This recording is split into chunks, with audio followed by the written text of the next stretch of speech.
اور 23 سال میں یہ دعوے سے کہہ سکتا ہوں کہ مجھے میر صاحب نے کبھی بھی نہیں جھڑکا. اور جب وہ دنیا سے گئے ہیں نا, میں ان سے 10 دن آخری جو میرے ہیں نا وہ ان کے ساتھ گزرے ہیں بڑے قریبی. 2 ٹائم میں آتا تھا, صبح اور شام کو. ایک تو میں ان کے یہ ٹانکوں کی مالش کرتا تھا, دوسرا ان کو باتھ میں لے کے, میں اور احمد ان کا بیٹا جو ہے, ہم دونوں ان کو باتھ میں لے کے جاتے تھے. میں چلا گیا گھر, گھنٹے کے بعد فون آ گیا صاحب کا کہ آ جاؤ صاحب نہانا چاہتے ہیں. تو میں آ گیا, میں نے ان کو اپنے ہاتھوں سے نہلایا ہے. ان کے پاس سیفٹی تھی, 2 سیفٹی تھی. ایک سے انہوں نے اپنے بغل صاف کی, کہتے ہیں چلے جاؤ. ہم باہر آ گیا, پھر انہوں نے اپنے جسم صاف کیا. 5 دن پہلے اپنا جسم مکمل صاف کیا ہے, کہتے ہیں آ جاؤ جی. وہ تحمد چھوٹا باندھا ہوا تھا انہوں نے, میں آ گیا ہوں.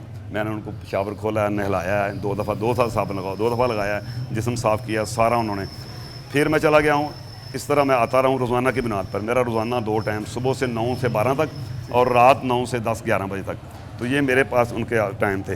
خواتین کی دینی وابستگی میں بھی ان کا کردار نمایاں تھا. محترمہ عارفہ صاحبہ نے عقیدت سے بھرپور الفاظ میں انہیں خراج محبت پیش کیا. میر صاحب نے بارہا مجھے یہ کہا کہ آپ ہماری جماعت کی سفیر ہیں, اور میں اس بات پہ بہت فخر محسوس کرتی تھی ان کی طرف سے یہ لقب, کہ انہوں نے یہ مجھے کئی دفعہ کہا کہ آپ ہماری جماعت کی سفیر ہیں. یہ میرے لیے بڑا اعزاز تھا. میں صرف اپنی فیملی کے حوالے سے بات کروں گی. میری دادی جان نے میرا نام عارفہ میر صاحب کی دادی کے نام پہ رکھا تھا, اور مجھے آج بھی یاد ہے کہ میری تائی جان مجھے ساتھ لے کر گئی تھیں, اور انہوں نے مجھے میر صاحب کی دادی جان سے ابراہیم میر صاحب کی اہلیہ سے ملوایا اور کہا کہ ان کے نام پہ میں نے آپ کا نام رکھا ہے. اور ہمارے بڑوں کا میر صاحب کے بڑوں سے بڑا گہرا تعلق تھا, رشتہ تھا.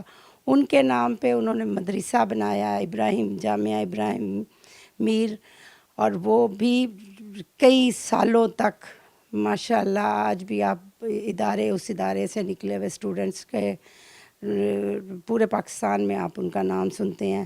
وہ انہی سے, ان کے پیچھے نمازیں پڑھنے سے, ان کے پاس جانے سے, ان کی وجہ سے جو دین سے رغبت پیدا ہوئی, اس کا نتیجہ تھا. اور ہمارے تعلق ان کے ساتھ ایسے تھے کہ میر صاحب سے میں نے کئی دفعہ یہ بات بتائی کہ میری دادی جان نے آپ کی دادی کے نام پہ میرا نام, اور وہ مجھے کہتے تھے کہ آپ میری بیٹی ہیں. سیالکوٹ کی سماجی دنیا کا ایک معتبر نام شیخ عابد صاحب امیر محترم کی سادگی, خدمت اور خلوص کی گواہی دے رہے ہیں. نظامی صاحب, جس جگہ ہم کھڑے ہیں یہ میر محترم کے خاندان میر ابراہیم میر سیالکوٹی کا وقف کی ہوئی جگہ ہے, اور یہ ان کے خاندانی عیدگاہ ہے جدھر تقریباً 50 سال سے میر محترم عید کی نماز پڑھاتے تھے.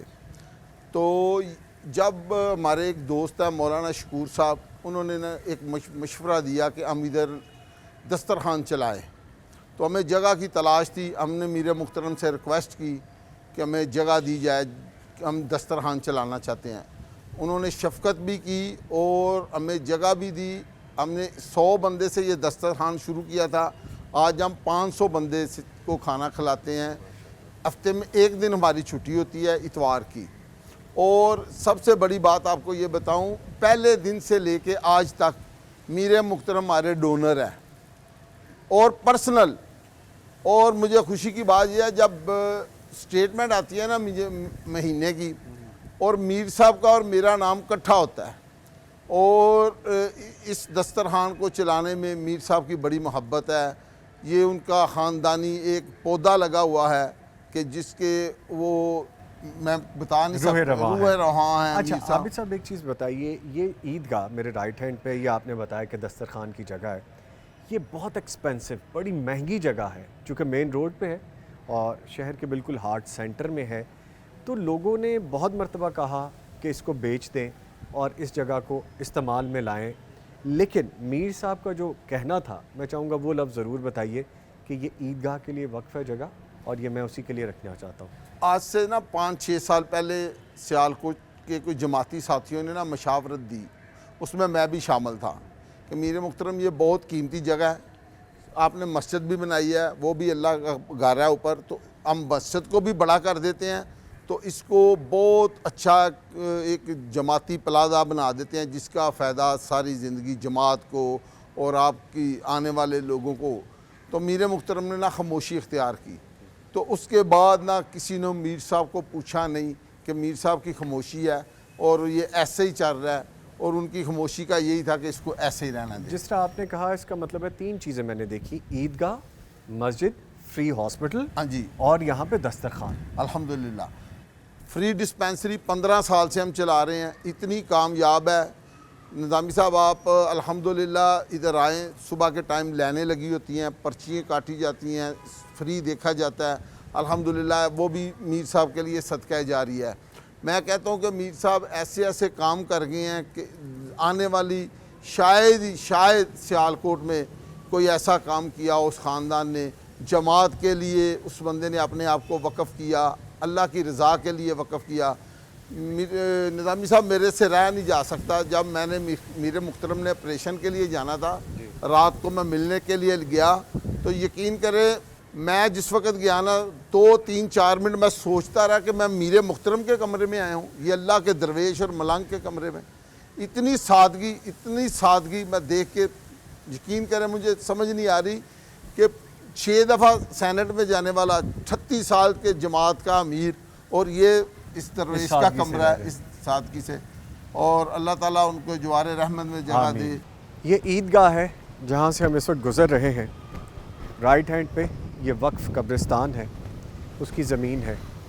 یہاں پہ جب ہم اندر داخل ہو رہے ہیں تو کچھ آباء و اجداد کی آخری آرام گاہیں ہیں، جن میں مولانا ابراہیم میر سیالکوٹی اور ان کی زوجین ہیں جو یہاں پہ آرام فرما ہیں. کچھ اور رشتہ دار ہیں.